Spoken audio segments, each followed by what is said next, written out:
Shalom saudaraku. Shalom. Shalom. Saudara punya gereja, saya punya gereja. Kita berbeda-beda gereja, tapi di mata Tuhan kita adalah satu. Tuhan tidak melihat agama, karena agama yang tidak menyelamatkan ya ke surga. Kalau bicara surga, agama hanya membantu, ya. Agama hanya membantumu untuk dekat kepada Tuhan dan mengenal Tuhan, apapun agamamu. Ya, jangan Anda kira kalau saudara sudah memeluk satu agama, jaminan saudara masuk surga. Tinggalkan agamamu itu. Itu ajaran agama yang sesat, yang salah. Saya berani katakan, karena bukan administrasi. Sebagai saudara beragama, saudara pasti diselamatkan, tidak. Sekalipun saudara yakin saudara diselamatkan oleh Tuhanmu, karena Tuhanmu tidak pernah mengajarkan agama. Ingat itu, amin. Mari kita bernyanyi, hari ini harinya Tuhan. Hari ini harinya tuh. Yang mau tepuk tangan silakan, ya. Di gereja saudara tidak pernah tepuk tangan, di sini bisa tepuk tangan, ya. Tidak ada larangan. Harinya Tuhan, mari kita bersukaria. Hari ini harinya Tuhan, mari kita bersukaria. Hari ini harinya Tuhan. Saudara, saya lihat tidak bergairah beribadah. Kalau ini merupakan paksaan, silakan masuk sel. Tinggalkan ini. Dan bila perlu satu orang aja di sini. Ini bukan paksaan bagimu untuk beribadah. Ya, ingat, amin. Amin. Jadi kalau saudara mau dekat sama Tuhan, yang sudah saya katakan, tinggalkan agamamu, gerejamu, karena di sini kita tidak melihat gereja dan agama, tetapi kita beribadah kepada Tuhan yang saya percaya sudah biasa Anda mengikuti ibadah itu, ya. Jangan fanatik dengan agamamu dan jangan fanatik dengan gerejamu. Sekali lagi kita nyanyikan. Hari ini harinya Tuhan, harinya Tuhan. Mari kita bersukaria. Hari ini harinya Tuhan, mari kita bersukaria. Hari ini harinya Tuhan.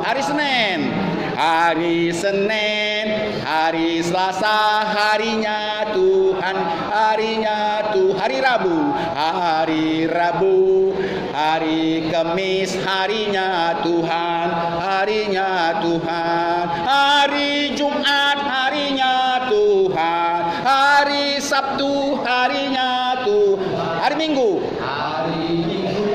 semua hari-harinya Tuhan. Jangan lupa lagi, kita ulangi hari Senin. Hari Senin, hari Selasa harinya Tuhan, harinya Tuhan. Hari Rabu, hari Kamis, harinya Tuhan, harinya Jumat, hari Jumat harinya Tuhan. Sabtu, hari Sabtu harinya Tuhan. Hari Minggu, semua hari-harinya Tuhan. Kasihnya seperti sungai, kasihnya seperti sungai, kasihnya seperti sungai, kasihnya seperti sungai di hatiku. Kasihnya seperti sungai, kasihnya seperti sungai, kasihnya seperti sungai, kasihnya seperti sungai di hati. Damainya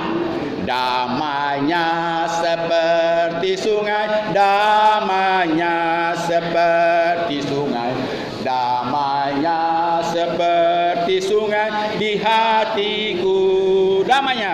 Damainya seperti sungai, damainya seperti sungai, damainya seperti sungai di hatiku.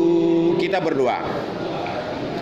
Elohim Bapa di sorga, Tuhan kami El Echad yang Maha Esa, kami percaya adalah Engkau El Sebaot, Tuhan pencipta langit dan bumi, dan segala ciptaanmu adalah baik di matamu, dan Tuhan tidak pernah melalaikan segala tugasmu untuk memelihara segala ciptaanmu semuanya, baik binatang, tumbuh-tumbuhan, gunung dan lembah, halilintar, apapun Tuhan, segala planet, semua dalam penguasaan dan pemeliharaanmu, termasuk manusia, termasuk aku sekalipun dalam penjara ini. Tuhan tahu aku, Tuhan tahu keberadaanku, Tuhan pasti memeliharaku. Sekalipun aku jatuh dalam dosa, sekalipun aku melanggar KUHP, kami percaya, aku percaya bahwa Tuhan Maha Pengampun. Tuhan Maha mendengar, melihat segala keluh kesahku Tuhan. Karena itu mampukan aku dengan rendah hati untuk mengaku segala dosa dan salahku, sehingga Tuhan mau mengampuni dosa dan pelanggaranku. Tuhan mampukan aku mengampuni segala orang yang bersalah kepadaku, agar Tuhan tidak jadi mengampuniku, melainkan Tuhan akan mengampuniku. Terima kasih ibadah di Polda Sumatera Utara ini untuk hari Kamis. Biarlah roh Tuhan memimpin ibadah ini. Dan tidak ada satupun yang tidak Engkau lawat Tuhan. Engkau hadir kepada semua jiwa-jiwa yang sesat, jiwa-jiwa yang terbelenggu, jiwa-jiwa yang takut, gentar dan takut, bahkan sudah hilang kontrol, bahkan mungkin mau bunuh diri. Biarlah roh Tuhan menjamah mereka satu persatu, sehingga apa Tuhan? Kemuliaan-Mu jadi di penjara Polda Sumatera Utara ini. Kami tahu Tuhan kedagingan kami, kami tahu Tuhan kekudusan-Mu. Karena itu kuduskan, sucikan kami pada saat ini, sehingga Roh Kudus yang suci itu, pimpinan Roh-Mu kepada kami tidak terhalang olehnya. Karena itu Bapa, kami berdoa dalam nama Bapa, Anak dan Roh Kudus, biarlah Engkau yang memimpin ibadah dari permulaan ini sampai daripada akhirnya bersama-sama dengan Roh Tuhan. Pimpinlah semua hamba-hamba-Mu yang ambil bagian dalam ibadah di Polda Sumatera ini. Dan Engkau juga menyertai hamba-Mu tatkala juga melayani di Polres Tapanuli Utara, juga di Polres Toba yang sebentar berangkat dari tempat ini. Sertai perjalananku Tuhan, kuserahkan kepadamu. Dan kuserahkan semua orang-orang yang terbelenggu, yang terpenjara di sana. Persiapkan hati mereka, biarlah mereka sama seperti orang-orang yang ada dalam ibadah ini, terberkati oleh kasih setia-Mu yang tidak pernah habis-habisnya. Dalam nama Elohim Bapa di sorga, Yahweh Tuhan kami berdoa oleh karena juru selamat kami Yesus Hamasiah yang sudah memberikan keselamatan di dunia ini maupun nanti di Samayim. Kami berdoa. Amin. Kita sudah mulai. Ya, saya sudah katakan tadi dalam doa saya, habis ibadah ini saya akan berangkat. Karena itu saya sengaja mendahului Bapak Pendeta Sitorus agar saya tidak terlalu sore nanti sampai ke sana. Jadi saya mulai dalam ibadah ini, saya mau bicara kepada saudara-saudara tentang dendam dan pembalasan. Ya, dendam dan pembalasan yang belakangan ini kita lihat bagaimana kasusnya Sambo. Ya, semua orang membicarakan itu. Dari kalangan kecil sampai kalangan orang-orang tua. Dan saya mau katakan kepadamu, ya, jika saudara memiliki sifat dendam dan mau membalaskan segala kesalahan, pelanggaran, kekejian, apabila saudara dijolimi, maka saudara akan membalas itu, maka saudara sama-sama dapat hukuman sama Tuhan. Amin. Amin. Saya bolak-balik mengatakan, saya perumpamakan dengan memain bola. Apabila si A menjegal si B dan si B menjegal kembali, dua-duanya akan kena kartu. Dua-duanya akan kena hukuman. Jadi karena itu saudara, jangan seperti main bola, saudara jangan pernah membalas. Jangan pernah membalas. Karena apa? Firman Tuhan sudah mengatakan pembalasan dan dendam itu adalah hakku. Nanti saudara baca itu dalam Kolose. Ya, saya terlalu lama membuka-buka itu. Nanti ada di perkataan Rasul Paulus, Jemaat Roma dan Kolose. Ya, pembalasan dan dendam itulah hakku. Itu langsung Tuhan Yesus yang mengatakan itu. Ya, tetapi dia sebagai juru selamat yang mengatakan itu. Lebih condong dia sebagai manusia bicara itu. Ya, sebagai manusia yang telah memenangkan mati maut, dan akhirnya saudara dan saya sah menjadi kan dia juru selamat yang hidup. Ya, tatkala dia bicara sebagai manusia biasa 100% seperti saudara, terbuktilah bahwa memang dendam dan pembalasan itu milik Bapaknya di sorga. Dikatakan Bapaknya di sorga tatkala dia bicara sebagai manusia. Jangan keliru kawan, ya. Tuhan dan juru selamat itu berbeda. Banyak orang Kristen tidak bisa membedakannya. Saya mau katakan kepadamu, siapakah yang naik ke sorga pada saat dia mati dalam 3 hari? Bukan Tuhanmu. Bukan Tuhan. Ya, ada jawaban yang lain? Cepat. Sudah cepat saja. Dia bukan sebagai Tuhan pencipta langit dan bumi. Dia bukan sebagai Elohim, El Sebaot pencipta langit dan bumi. Tapi dia sebagai manusia biasa. Dia sendiri yang naik ke sorga? Dia sendiri? Hah? Dia sendiri yang naik ke sorga? Tidak mungkin. Yang menaikkan dia adalah pencipta langit dan bumi. Yang membangkitkan dia dari antara mati, dia bangkit sendiri? Bangkit sendiri-kah? Tidak mungkin manusia bisa bangkit sendiri. Yang membangkitkan dia adalah Bapaknya di sorga, yaitu pencipta langit dan bumi. Yang menderita dia puasa 40 hari 40 malam, lapar dan haus, Tuhan muka itu Tuhanmu, amin, amin. Ke neraka kau kawan. Juru selamatmu itu yang menderita itu. Bedakan Tuhan dan juru selamat. Juru selamatmu Tuhankah? Tuhankah juru selamatmu? Tidak perlu Tuhan menjadi juru selamat. Tuhankah yang menjadikan engkau ke surga atau ke neraka? Tidak. Kenapa?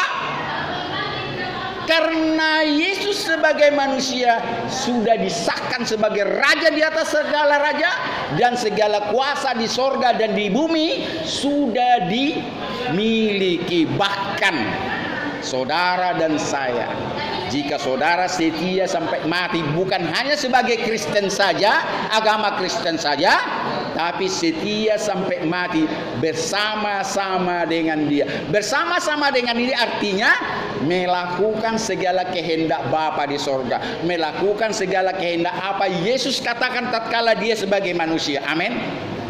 Ya, kalau hanya sekedar agama Kristen tanpa melakukan yang apa Tuhan mau, apa yang dikatakan Tuhanmu kepadamu, apa yang dikatakan juru selamatmu kepadamu, apa dikatakan? Ikutlah aku.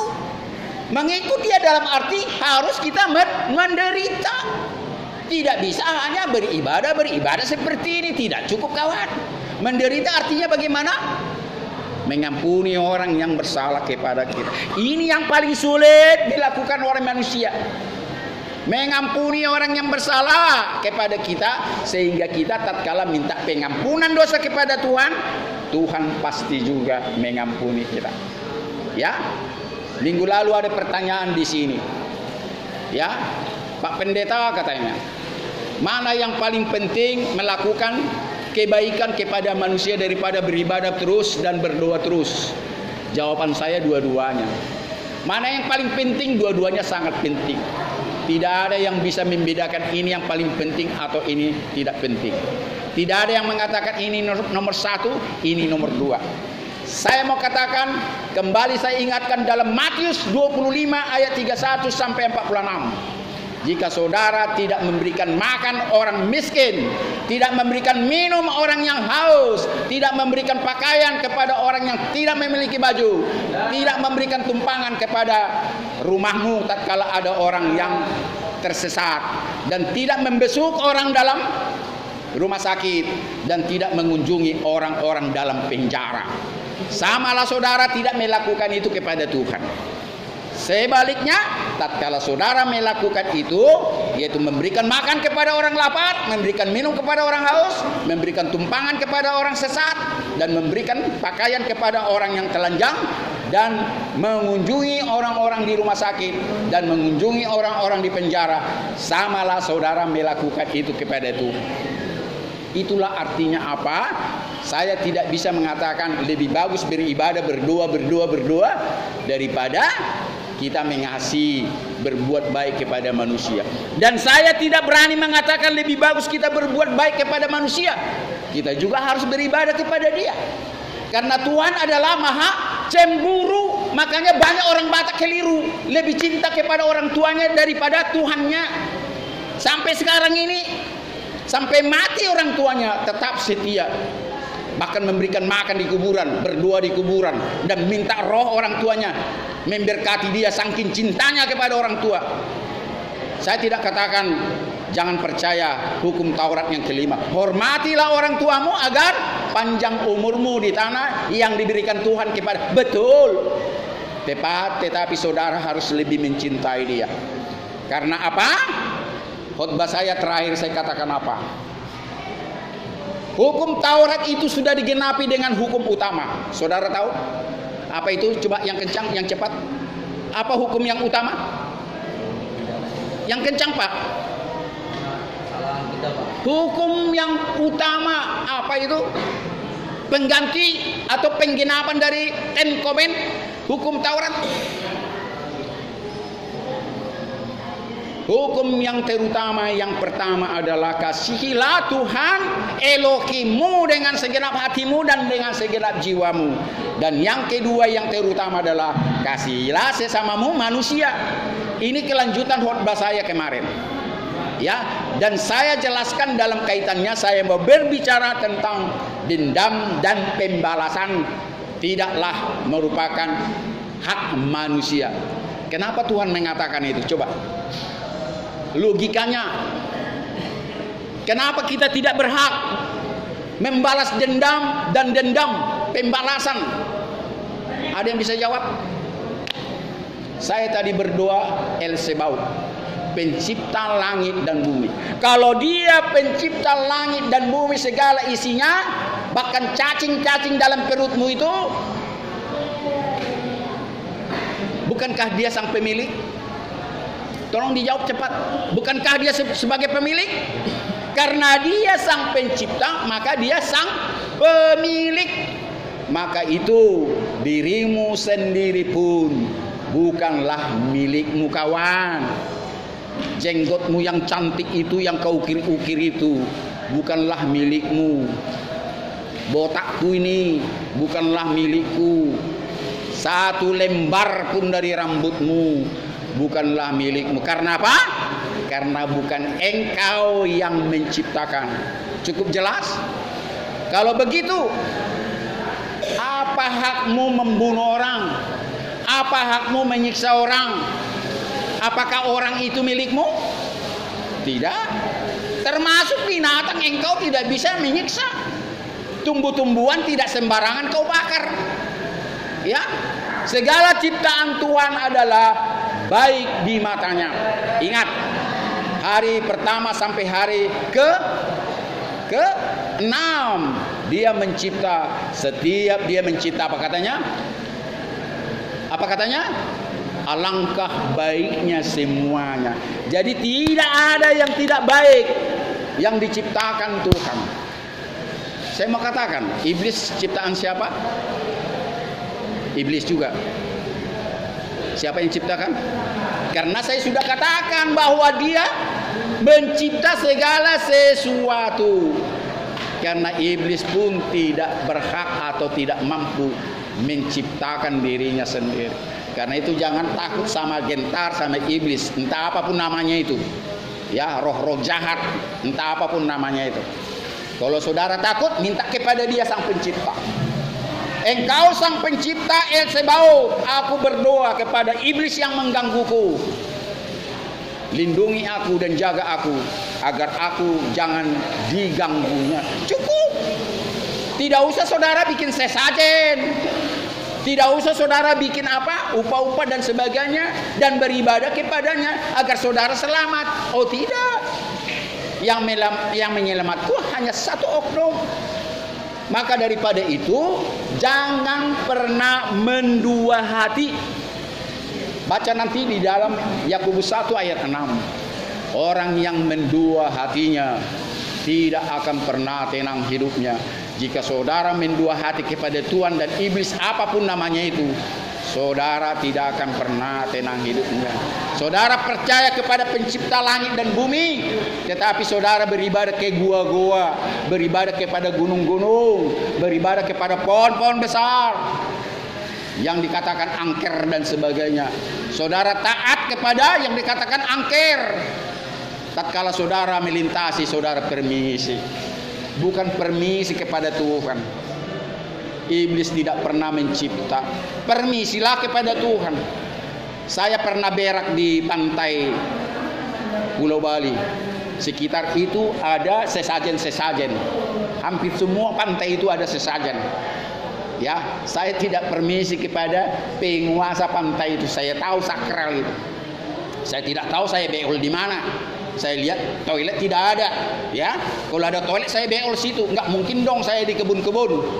Pergi saya ke pantai, saya permisi kepada Tuhan. Tuhan El Sebaot, pencipta langit dan bumi, aku mau beol. Beol aku. Enggak ada apa-apanya. Tetapi mungkin saudara akan takut karena apa? Tempat itu sakral katanya. Ya, tempat itu sakral dan sebagainya. Saya beol itu ciptaan Tuhan. Tidak mungkin saya tahan ini. Ya, kita bisa pendapat, beda pendapat dan sebagainya.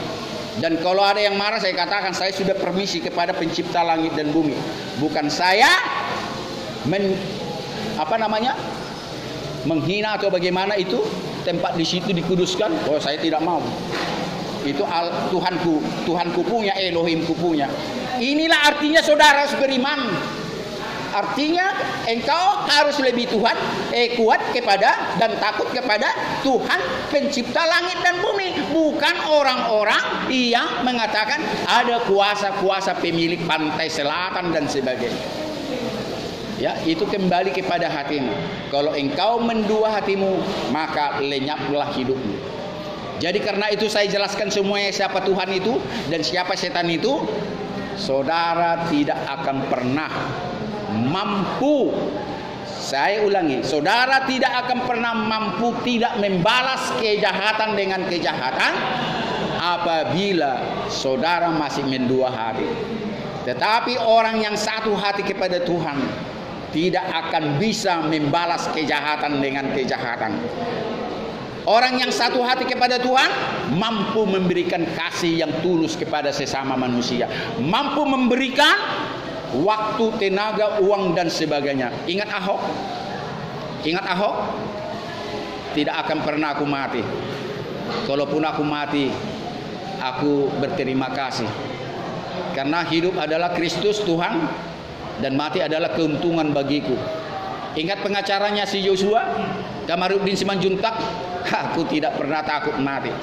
Kalau aku mati malah untung bagiku.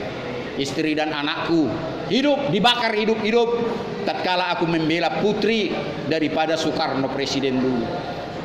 Apalagi yang kutakutkan tentang kematian. Hidupku untuk Kristus, mati untuk keuntungan bagiku. Jadi itu sekali lagi Orang yang mampu tidak membalas kejahatan dengan kejahatan, orang yang mampu tidak dendam kepada orang yang bersalah kepada dia, orang yang mampu mengampuni orang yang bersalah kepada dia adalah orang yang satu hati kepada Tuhan. Hanya orang yang satu hati kepada Tuhan. Tetapi tatkala saudara dua hati kepada Tuhan dan Tuhan lain, saya yakin saudara tidak bisa mengampuni orang yang berdosa kepadamu. Saya percaya saudara tidak akan mampu membalas kejahatan dengan kebaikan. Karena terbukti Yesus yang adalah manusia sama seperti saudara dan saya mampu mengampuni orang yang bersalah kepada dia. Tatkala dia disalib, apa katanya? Ingat, tatkala dia siap sebelum dia mati, ampunilah Bapa kesalahan mereka itu, karena mereka tidak tahu apa yang diperbuat. Sebagai manusia, ya, sebagai manusia dia mampu mengampuni orang yang bersalah kepada dia. Karena dia dari sejak awal lahir di dunia ini, dia taat kepada Bapaknya. Taat kepada Bapaknya pada saat dia juga melakukan puasa 40 hari 40 malam. Dia taat kepada Bapaknya, padahal iblis mengatakan kepadanya apa? Engkau sudah berpuasa 40 hari 40 malam. Tentu engkau sudah lapar. Engkau bisa melakukan mukjizat. Buatlah batu-batu ini untuk menjadikan roti. Aku percaya, kata iblis, engkau mampu melakukan. Memang betul. Tetapi apa jawabnya? Orang hidup tidak makan dari roti saja, tetapi setiap firman yang keluar dari mulutnya. Dan iblis juga menyatakan apa? Lihatlah, pandanglah sekeliling ini, akan kuberikan kepadamu tatkala engkau mau menyembah aku.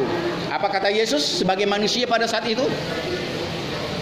Hanya Elohim, Bapa di surga, El Sebaot, pencipta langit dan bumi, yang patut disembah.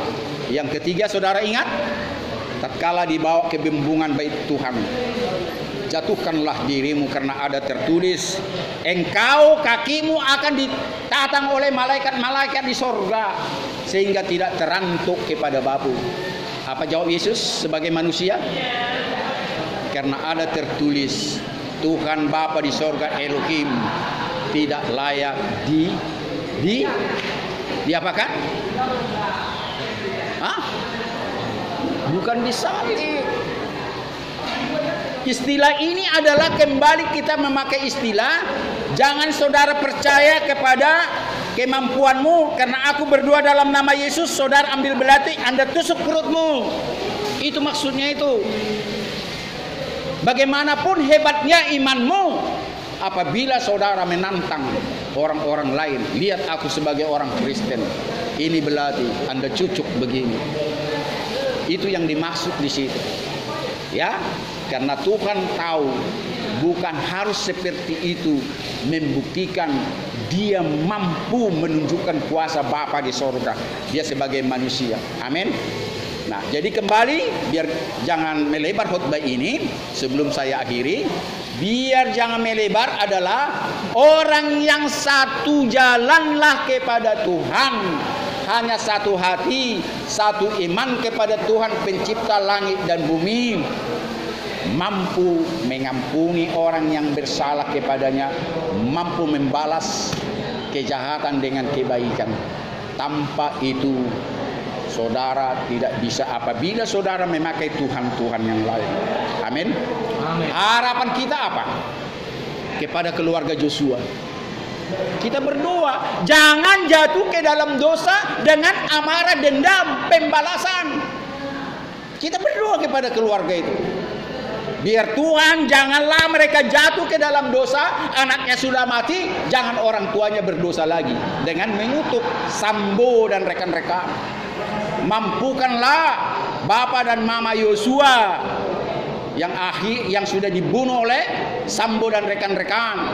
Jangan mengutuk, jangan dendam, bahkan pembalasan. Saya sudah katakan tadi di dalam apa? Ibrani 3 ayat 13. Dendam dan pembalasan bukanlah hakmu, tetapi hakku. Amin. Demikian dari saya. Hamba-hamba Tuhan sudah datang di sini. Saya tidak lama-lama karena saya akan berangkat ke Toba, Polres dan Polrestabes. Kalau bisa saya berdua untuk saudara-saudara ya. Boleh? Saya berdua sebelum meninggalkan tempat. Kita berdua. Bapa yang baik, kembali Tuhan hamba-Mu berdoa kepadamu, dan ibadah ini akan dilanjutkan oleh hamba-hamba-Mu di sini. Pendeta Manulang, Pendeta Sitorus, dan hamba-Mu Evangelis Pardede. Tuhan, semakin bertambah-tambahlah kuasa-Mu dalam ibadah ini untuk kami memuliakan Engkau di tempat penjara yang dikatakan orang hina di sini. Namun kami percaya justru Engkau datang ke tempat orang yang berdosa. Di tempat dikatakan orang hina, di situ Engkau sering datang kepada mereka. Tuhan, hamba berdoa kepada semua orang yang dalam sel ini. Jangan satupun Engkau tidak lawat. Kuatkan mereka, yang sakit disembuhkan, yang putus asa Engkau teguhkan. Dan semua Tuhan yang bimbang dan ragu akan kuasa dan pengampunan-Mu, yakinkan kepada mereka bahwa pengampunan betul-betul terjadi di dunia ini. Bukan di tempat orang mati, bukan di sorga, tetapi pada saat mereka hidup terjadi pengampunan yang daripada-Mu. Hamba berdoa, mampukan mereka mengampuni orang yang bersalah kepadamu. Janganlah kiranya dendam dan pembalasan ada pada mereka jikapun mereka terjolimi. Ampunilah salah-salah mereka Tuhan. Mampukanlah orang yang mereka jolimi, Engkau mengetahui itu, sehingga mereka mengampuni mereka tatkala mereka menjolimi sesama manusia. Tuhan, dalam kesempatan dalam penjara Polda Sumatera Utara ini, hamba berdoa kepada keluar hamba-Mu di Jakarta, kepada inang muda saya, inang muda Saharjo, Boru Tarihoran, yang dalam sekar Tuhan Engkau menyembuhkan sakit penyakitnya. Engkau adalah El Ropeka, Maha Penyembuh. Engkau adalah El Sama yang hadir di semua tempat. Di tempat orang yang berdosa, di tempat orang yang sakit, termasuk lai hamba-Mu Farel Panjaitan. Engkau menjamah dia Tuhan. Termasuk orang-orang yang kena COVID Tuhan, itu masih ada di dalam keluarga hamba-Mu di Jakarta. Biarlah Engkau menjamah mereka satu persatu Tuhan. Termasuk itu saya Rahma Bertua, Engkau Tuhan menjamah dia. Hamba percaya mujizat-Mu masih nyata. Dan ampunilah segala kesalahan mereka, dan mampukanlah mereka mengampuni orang yang bersalah kepada mereka, sehingga ada pengampunan yang luar biasa terjadi, sehingga kemuliaan-Mu turun kepada keluarga besar hamba di Jakarta. Terima kasih, hamba percaya bahwa Engkau adalah Tuhan yang menyediakan segala yang mereka perlukan saat ini. Tim dokter, obat-obatan, terutama firman-Mu. Engkaulah yang disebut El Jireh, Elohim Jireh, yang menyediakan segala yang diperlukan umat-Mu, termasuk binatang-binatang dan tumbuh-tumbuhan. Engkau menyediakan itu semuanya. Terima kasih sekali lagi Tuhan. Berkatilah orang-orang terpenjara di sini, dan berkatilah perjalanan hamba-Mu menuju Toba dan Tarutung saat ini. Dalam nama Yesus Kristus, Tuhan dan yang sudah menjadi juru selamat kami berdoa. Haleluya. Amin. Mohon izin Bapak, saya duluan ya. Selamat dalam perjalanan. Mohon izin Bapak. Ini kurang Waktu. artinya kita harus merendahkan hati. Karena itu keadaan. Ya, maafkan saya kalau saya tidak rendah hati ya. Ya. Itulah keadaannya. Oke. Biar cepat saya sampai ya. Saya simpatkan.